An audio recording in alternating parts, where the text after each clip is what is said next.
kebenaran ilmiah? Udah. Kalau dikatakan sistematis, itu artinya dilakukan secara bertahap-tahap. Ada langkah-langkah yang harus dilakukan secara berurutan. Oke? Di video kali ini kita akan bahas langkah-langkah metode ilmiah yang dilakukan oleh Charles Laveran. Charles Laveran adalah seorang ilmuwan biologi yang mengamati penyebab penyakit malaria. Oke? Iya, apa langkah-langkahnya? Ingat aja singkatannya OPHEC. Oke? OPHEC ada 5 ya. Nah, kita bahas satu persatu deh. Yang pertama, ada observasi. Oke? Observasi kata kuncinya pengamatan. Ingat aja, pengamatan.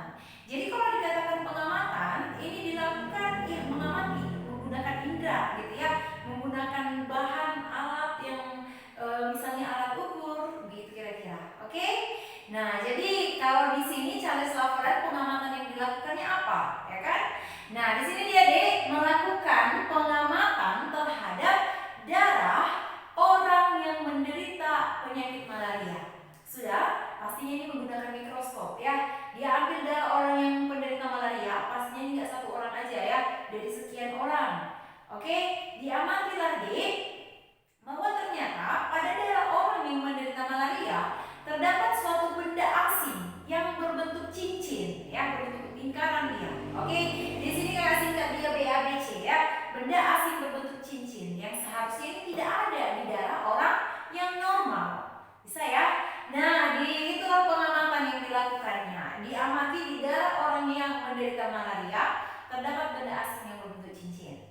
Kemudian tahap yang kedua, pengumpulan data. Kata kuncinya di sini ingat, pembandingan. Apa yang dilakukan Charles Laveran? Dia membandingkan darah orang yang penderita malaria dengan darah orang yang sehat. Sudah?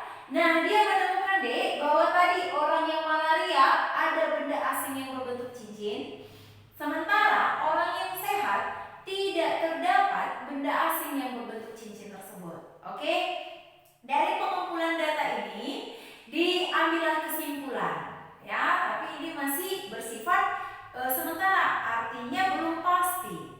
Dari pengumpulan data ini, Charles Laveran memperkirakan bahwa penyakit malaria disebabkan oleh benda asing berbentuk cincin. Oke? Nah, itulah dugaan yang sementara. Jadi kalau dikatakan dugaan sementara, masih perkiraan, belum pasti, harus dipastikan lewat tahap berikutnya. Apa itu? Namanya adalah eksperimen atau percobaan. Oke? Nah, Charles Laveran dalam percobaannya dia mengambil darah orang yang menderita malaria, kemudian disuntikannya lah itu ke orang yang sehat. Ke orang yang sehat. Bisa ya? Jadi orang yang malaria diambil darahnya terus disuntikan ke darah orang yang sehat. Kemudian apa yang terjadi? Orang yang tadinya sehat menjadi penderita malaria. Bisa? Setelah itu disimpulkanlah tahap terakhir, langkah yang terakhir, kesimpulan.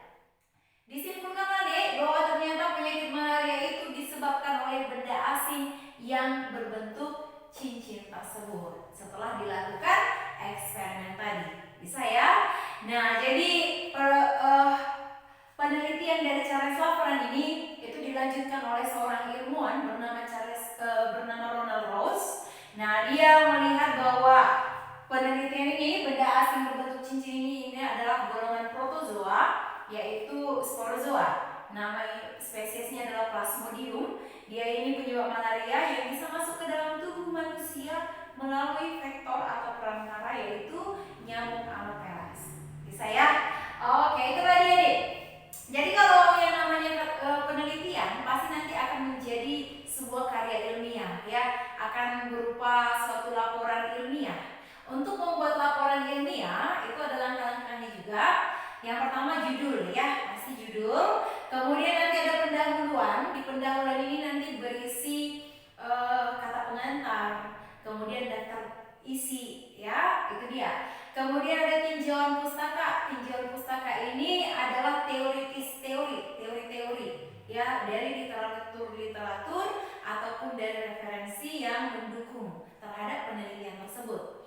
Kemudian yang berikutnya ada hipotesis.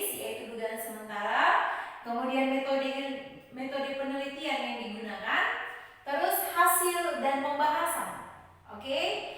Kemudian ada eksperimen, daftar pustaka, kemudian lampiran. Itu dia ya. Kalau daftar pustaka ini berisi nama-nama, referensi-referensi yang digunakan tadi ya.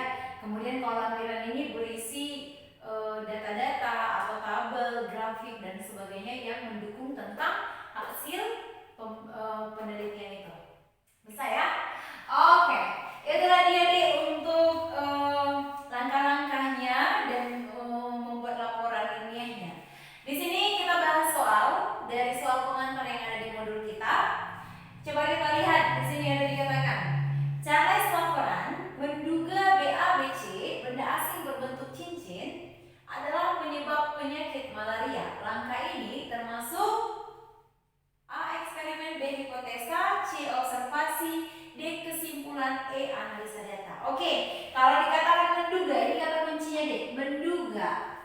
Berarti ini masih belum dilakukan percobaan, ya kan? Maka ini masihlah dugaan sementara. Jawabnya adalah hipotesis atau hipotesa. Oke? Kemudian soal nomor 9. Untuk membuat variabel manipulasi, maka peneliti perlu titik-titik. Oke, baik. Adik-adik bisa baca optionnya ya.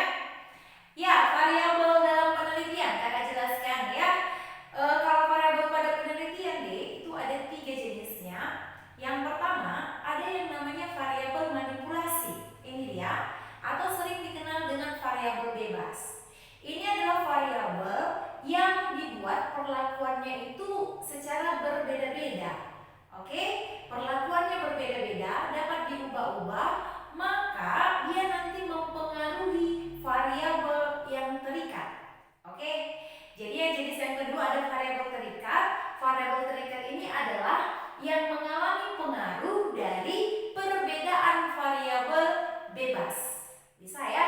Jadi kalau misalnya kakak ambil nih contoh, pengaruh cahaya terhadap pertumbuhan tanaman. Oke? Pengaruh cahaya terhadap pertumbuhan tanaman. Maka jumlah cahaya atau intensitas cahaya itu menjadi variabel bebasnya atau variabel manipulasi. Berarti adalah dia dibuat di tempat yang cahayanya sangat banyak, ada cahayanya yang redup, ada cahayanya yang gelap sama sekali tidak ada. Gitu dia. Oke, itulah variabel bebasnya. Terus variabel terikatnya apa? Variabel terikatnya adalah pertumbuhan tanaman. Di tempat yang manakah yang lebih cepat pertumbuhannya? Apakah di tempat yang terang? Apakah di tempat yang redup? Atau di tempat yang gelap? Begitu kira-kira. Oke ya? Itu dia variabel bebas dan variabel terikat. Dan yang ketiga, variabel kontrol. Kalau variabel kontrol ini adalah variabel yang perlakuannya sama saja, ya, tidak dilakukan perbedaan, sama. Misalnya kayak tadi kalau pengaruh cahaya terhadap pertumbuhan tanaman, berarti variabel kontrolnya bisa jadi jenis tanahnya sama aja, jumlah airnya sama aja, gitu ya, dan sebagainya. Oke, maka dari soal ini deh, untuk membuat variabel manipulasi, maka peneliti perlu titik-titik. Oke, jawabnya itu adalah membuat perlakuan yang dapat diubah-ubah untuk mempengaruhi variabel yang terikat. Gitu ya kira-kira. Bisa ya? Oke, jadi